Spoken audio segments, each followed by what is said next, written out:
Hello everyone, welcome back to the workshop. Today I am going to be talking about some tips on how to handle workflow. Now, I've blotted out some names and some dates and things like here just for anonymity of my customers' sake. So this way if anybody that watches my YouTube channel is a customer, you don't feel like you've been put out there or anything like that.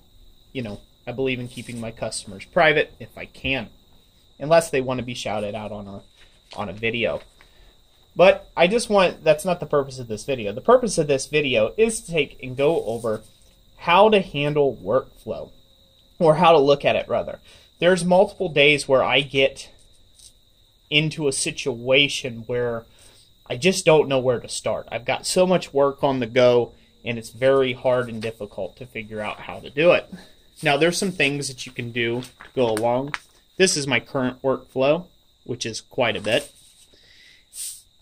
This is video requests and questions to be answered, which is a very small tip of the iceberg.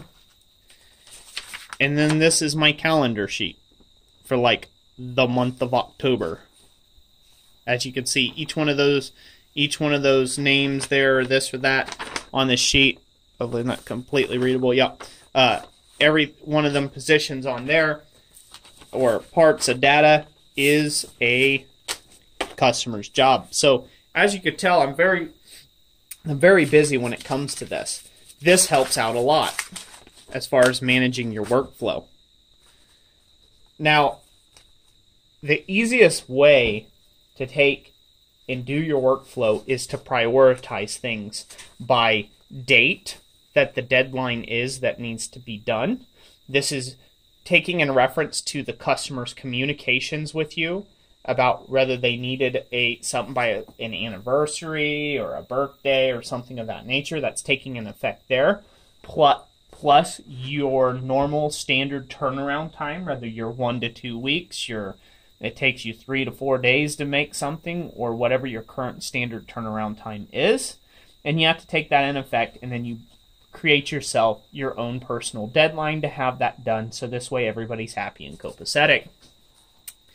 The next way is to take and organize things in groupings of work. So for me, I do a large amount of copper work, and so therefore I group my copper in batch loads. So I do batches of copper bowls all at one time, and then I'll do things like all my steel work, which is down here on this other page here, at a separate time.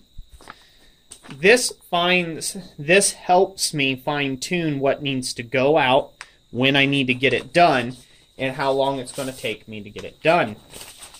Now, I use something like this calendar here to write in where those dates actually fit on my calendar, so I can see things like weekends, anniversaries coming up, kids, doctor visits, anything like that. You can schedule it all in on your calendar and see how those jobs line up.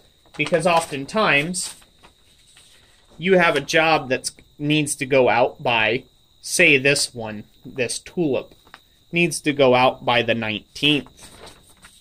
Well, you can very quickly reference, what do I have on the 19th? Nothing. But more importantly, what do I have the rest of that week if it's going to take me 2 or 3 days to actually make the tulip for the 19th? Now you can look what's in that span of time and decide what's going to make most sense.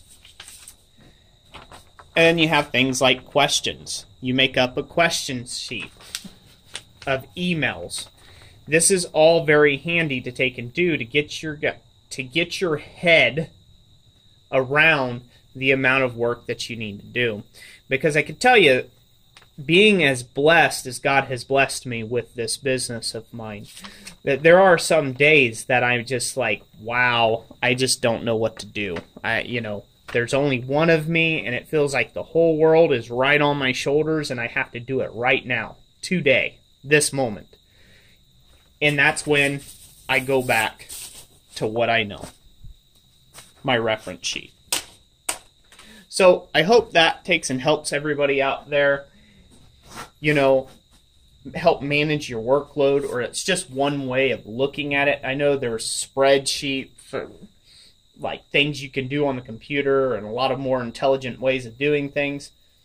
I'm not into all that. I'm a visual and a tactile learner. I have to have something in front of me. I have to be able to mark something off in order for my brain to say, okay, it's done, and I can move on to mentally supporting something else. But that's just me. So I'd be interested in hearing in the comment section down below what you guys do to take and manage your workflows. Do you have a high volume of work? Or do you just have large jobs you do that take a lot of time and effort, and you have to schedule out or manage your day in 8, 10, or 12-hour time blocks? Let me know what type of work you do and how you manage your workflow in the comment section down below. I'd love to hear from you.